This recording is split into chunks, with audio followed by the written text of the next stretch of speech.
কথায় আছে, গরমে গরম কাটে, ঠান্ডায় ঠান্ডা কাটে।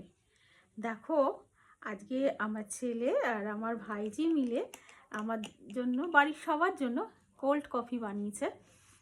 আমার ভাইজি খুবই ছোট বাচ্চা মেয়ে, 12 বছর বয়স সবে। তো ওর রান্নাবান্নার দিকে ভীষণ ইন্টারেস্ট, আর এটাকে আমি খুব অ্যাপ্রিসিয়েট করি। প্রত্যেকটা মানুষেরই যার যেটা ভালো লাগে সেটা নিয়ে এগিয়ে চলা উচিত, আর তাকে কখনো বাধা দেওয়া উচিত না। হ্যাঁ, তবে খেয়াল রাখতে হবে যে তার কোনো বিপদ না হয় এর দ্বারা।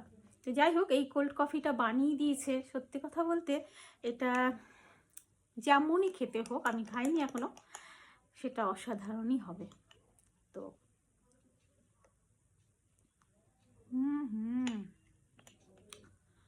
সুপার, সেই টেস্ট। হ্যাঁ, বড়দের মতন অতটা হয়তো ভালো পারবে না, কিন্তু ছোট হয়ে যেটা চেষ্টা করেছে, ভীষণ হ্যাপি। Thank you.